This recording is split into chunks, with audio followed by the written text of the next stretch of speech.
Well, we've had an hour of news, and now it's time for you to share your thoughts on some of the biggest news items here in Ghana and abroad. Hello, good morning, and welcome to Joy News Interactive. For the next 30 minutes, it's all about you and what you think of some of the biggest news stories making the rounds. Well, you're watching the Joy News Interactive program right now on the Joy News channel on Multi TV, as well as Go TV channel 144 and DSTV channel 421. Also streaming live on our YouTube channel, so you can check us out there right now. Now, let's see what you've been talking about this morning. A lot of controversy about the nomination of Mrs. Asante-Apeatu, since there's going to be a reopening of an investigation into a fraud case that she and her husband are party to from over 10 years ago. We're taking your views on that. And yesterday, there was a change of guard at the police service, with the old IGP handing over, rather tendering his resignation, and the appointment of a new IGP. You also shared your thoughts on that. Plus, the Black Stars. Yesterday, they played so well, but they lost to the Pharaohs of Egypt. What happened? And we'll be taking a quick trip abroad to see how far with U.S. President Donald Trump's plans to build the wall separating America and Mexico, and what the Mexican president has to say about that. My name is Jennifer Kwamwa. You can start sending in your views on our Facebook and Twitter addresses, and that's Joy News on TV.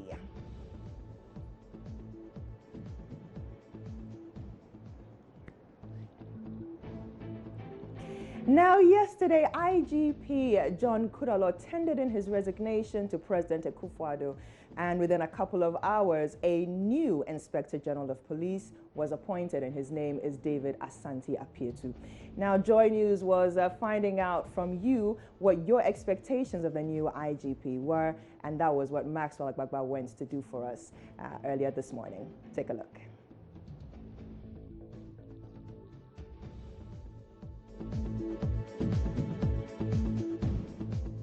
Jeffrey here with me, and I have Oscar here, or Tampon actually, and then I have Oscar here with me. David, first of all, I want to find out from you. We have a new IGP. What are expectations of the new IGP? I'm expecting everything to go on normal as it's been, and security to be very tight, and also the influx of foreigners. It should be checked very well, and there are documentation and everything. I've never seen any policeman asking any foreigner for papers or right documentation or anything like that, and they are just coming inside and exploiting our market and all those other stuff. That is interesting. You raised that point because you're a trader here, and a lot of times we've heard complaints by Guta. We've heard complaints about how they claim that Nigerians have invaded their market space and cashing in the Chinese people. Yeah. So for you as a trader, you say that you are more particular about...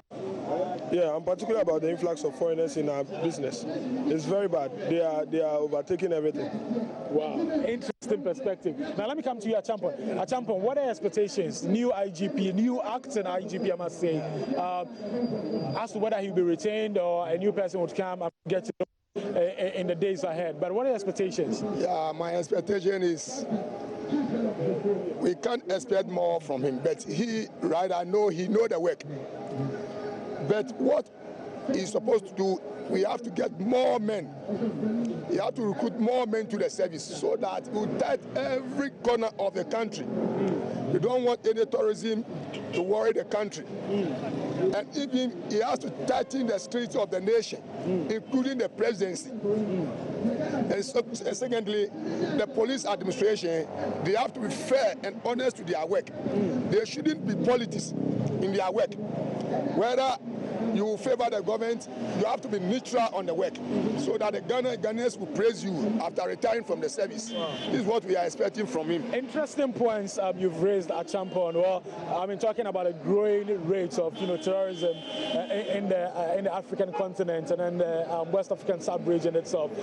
Interesting point you've raised. But Oscar, let me come to you. What are your expectations? David Asante-Apeatu, I mean, we know he's been the Director General of the Research and Plan of the Ghana Police Service. We know he's been the Director General of the Criminal Investigations Department. I mean, he internationally also, he's worked with Interpol in faraway France, Lyon. I mean, he has, a lot of experience.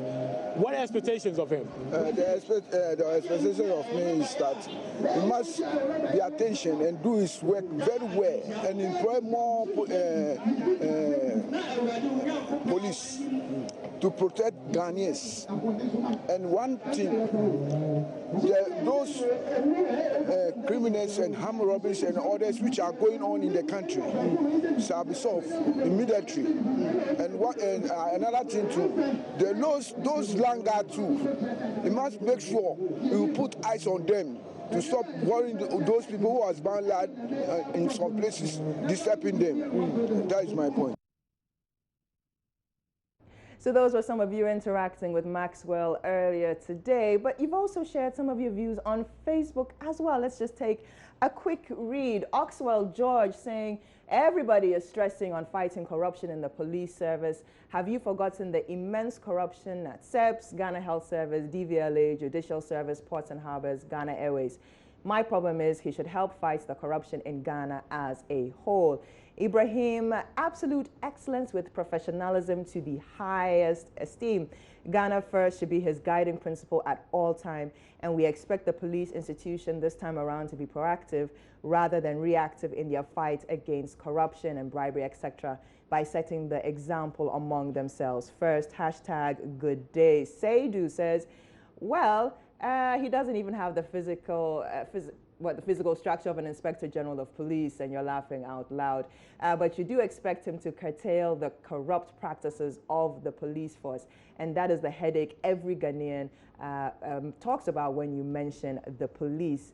Kweku Charles in Nkrumah says, it's good, but a political appointment. It makes them not to perform professionally, especially when government officials or known party party supporters offend the law.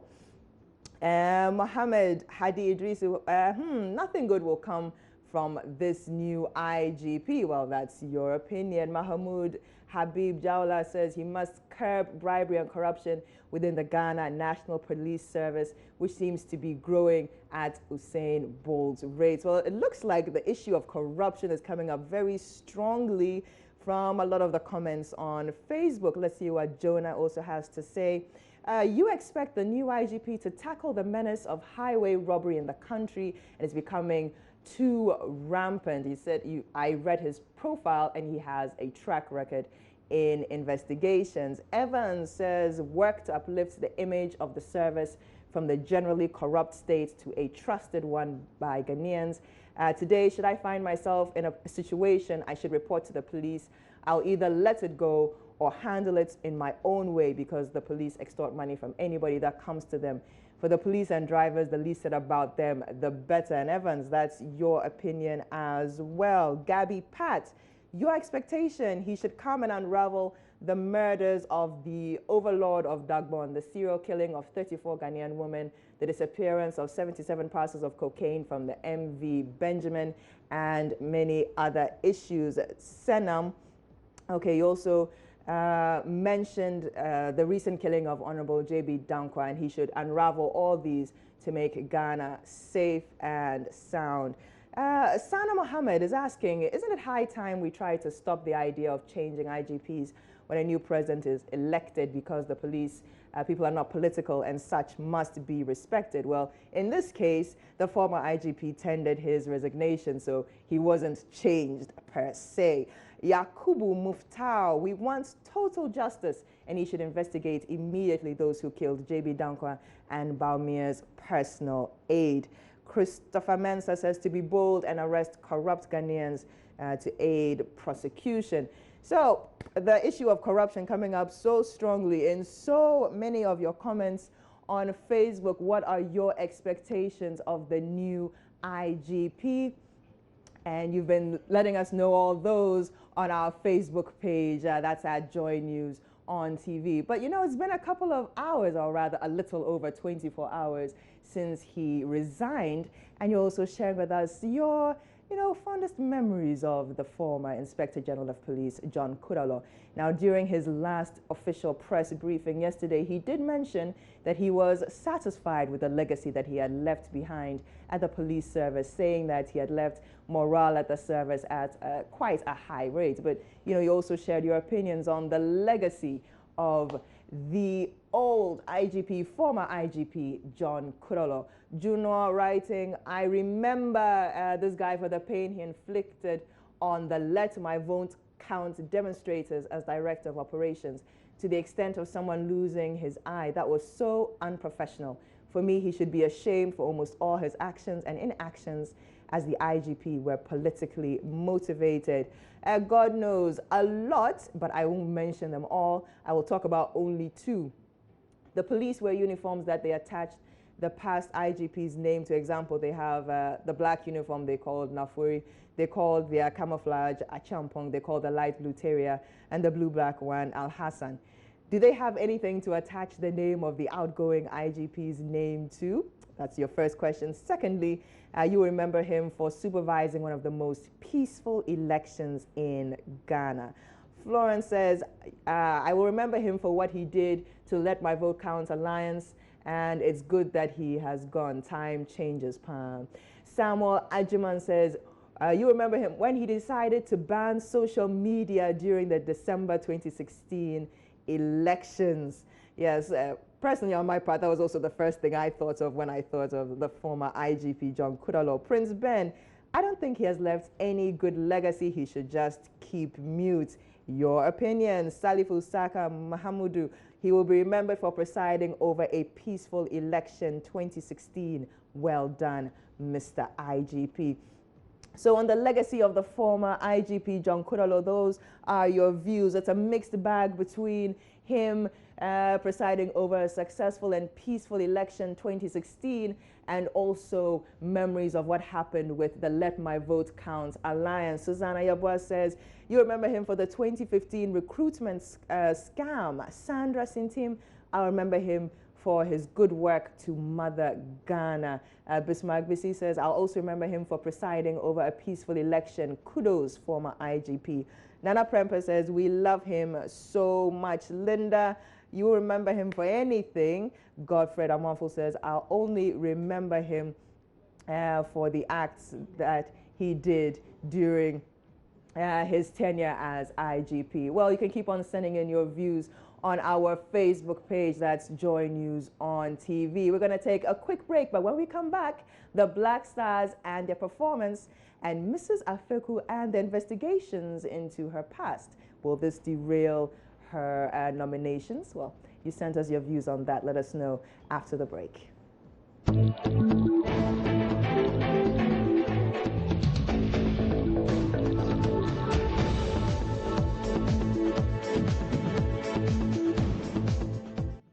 You're still watching Joy News Interactive, and we're live on the Joy News channel on Multi TV. Now on to an issue which is so dear to so many people's hearts, especially those who claimed they were not following the Black Stars AFCON campaign. Yes, it's the national team. They are back on social media, and for a very interesting reason. They've been playing quite well. The Lone Goal Project, Operation One Goal, however you want to say it. They were top of the group and they had already qualified for the quarterfinal stage of the AFCON 2017 tournament. But then they met Egypt yesterday and ruined their clean sheet with, ironically, a lone goal from the Egyptian Pharaohs. Now, what is interesting are some of the comments that have come up after that. Some saying that, well, it's a good idea that they lost because otherwise they would have had to play the game against Morocco on that same pitch that had been giving them so many problems.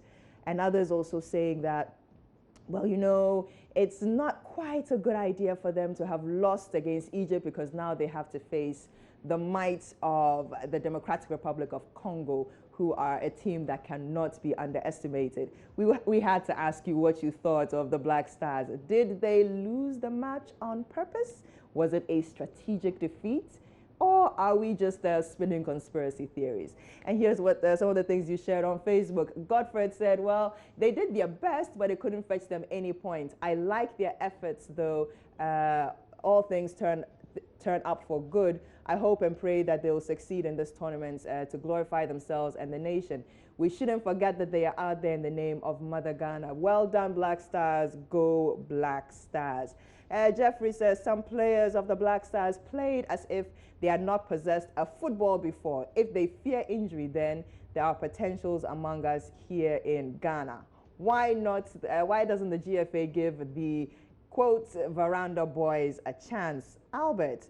In fact, the Black Stars will lose their next match and come back home. Oh, we've already written the boys off just like that. Prince Nuruddin, I will still wish them all the best, and let's keep praying for them to bring back the trophy to Ghana. Amadou Amidou, I was not impressed about their performance. Avram Grant should do something in their next match. And that's Sandra's opinion as well. I was not impressed about their performance at all, with 3 exclamation marks. So, not impressed in the slightest. Muiz Menez, we really believe in the boys and they will surely make it. And Femi Ken is asking, are they out? No, they're not out. They're actually moving to the quarterfinals. And Sunday, they're meeting the Leopards of Democratic Republic of Congo. And let's see how that one also works out for them. Now let's take a quick trip overseas to find out what's happening with the U.S. President Donald Trump and his wall. It was one of his biggest campaign promises during his election campaign when he was campaigning on the Republican ticket. And now he wants to put his money where his mouth is. But whose money? Let's take a look at President Donald Trump's press conference concerning the wall between America and Mexico. President Donald Trump has promised more of this on the US-Mexico border. Razor wire and concrete to physically isolate the two countries by extending walls like this one in Ciudad Juarez, built between 2007 and 2010 under the Bush and Obama mandates. Trump's doing this, he says, in the name of security, and he appears determined. His latest tweet on the matter was on January the 24th. Get set for a bout of arm wrestling in which the US has the wood on Mexico. Trump wasted no time after meeting Mexican President Enrique Peña Nieto in August, when he was still just a hopeful candidate, in declaring he'd build a wall between the US and its southern neighbor, which is economically reliant on the US and vulnerable. In March 2015, he said this: I will build a great, great wall on our southern border, and I will have Mexico pay for that wall. Mark my words. Trump is counting on getting Mexico to pay indirectly by withholding some or all of the some 23 billion euros that Mexican immigrants send south to their families, who stayed behind every year. He also wants to renegotiate the NAFTA free trade deal that accounts for bilateral trade worth 494 billion euros a year. 80% of Mexico's exports go to the United States. On Sunday,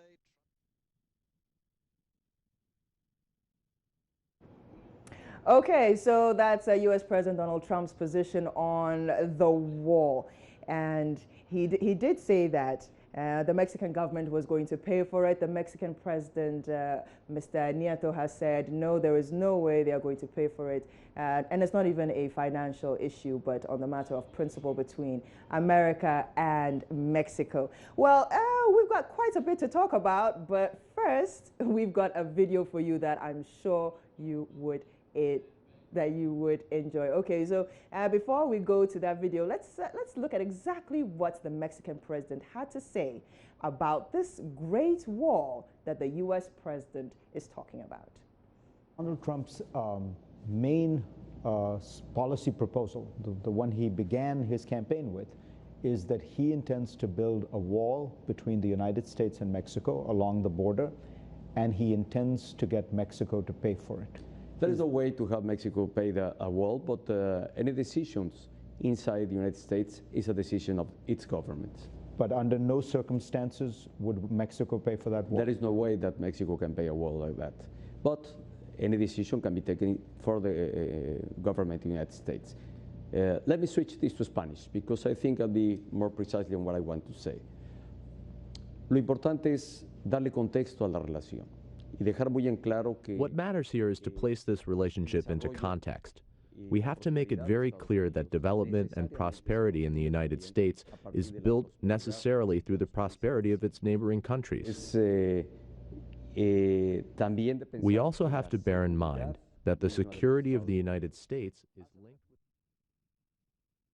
And that is the Mexican president's response to this great war being proposed. Well, we're all just sitting back and watching. The reactions on social media also quite interesting, with the views being very divided between yes, he should build, and others saying on whose ticket, because now the Mexicans say they will not pay for the wall. Other issues making the round on social media today is a very interesting video from Pakistan of a hairdresser using a very unique method of styling people's hair. Take a look. ये बाज वो comedy बैठ जा जब हम बैठ रहे तो बेटा तू उठ जा स्कूल बोला अभी है तो टाइम दाल चेक करा ये टाइम बैठ गए हम लोग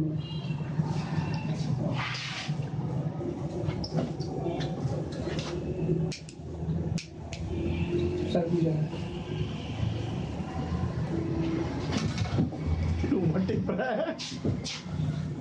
फिर दुआ करा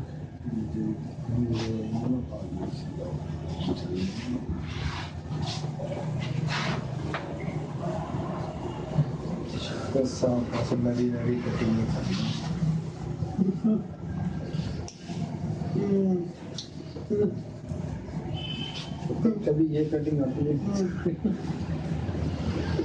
बाहर से ये कटिंग कभी अपने सर की करवाओ बस तू ही चुप हो जाओ वो नहीं लगता हमने चुप ना करवाओ बस भाई यार कच्ची वाली सोटी नहीं पड़ेगी आप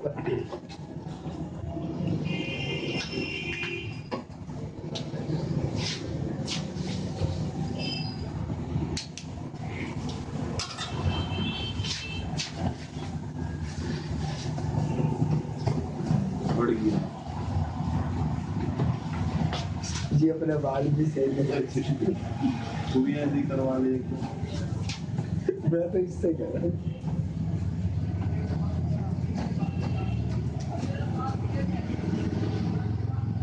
बाल सीधे हो गए No.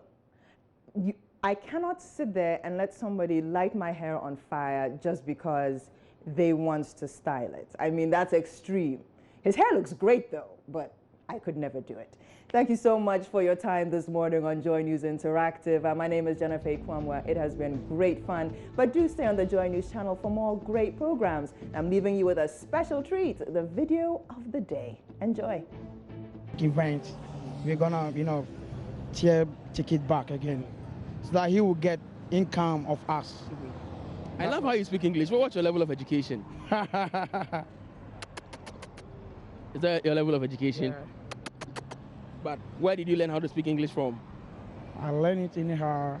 Anyhow? Yeah. Because I can feel you slang, you slur, you speak like you stayed in America before. Have you stayed in America before? Yeah. Where did you stay? I stay in California. California? Yeah. Oh, okay. So why did you come back to Ghana? Since I'm not moving smoothly, I want to do some, rascal things, or, bottle me back to Ghana here. So when you returned to Ghana, you came to do what, carpentry? Well, I came in back last year. Last year? Yeah. And you came to do carpentry and Okada? Yeah. But in the US, you don't do Okada? No. There's no way for you to do the Okada. Yeah. So why do you want us to legalize Okada here? Because Okada job is moving here, and we Ghanaians here, we know more about Okada. Yeah. And it's helped a lot. Even the policemen are, arresting us, and they do check us. What do they take from you? Oh, they do stop us. Hello. I want my motorbike. Take me here. Take me to headquarters. Take me to Central. Take me to here. A lot of places, You want Okada legalized? Yeah.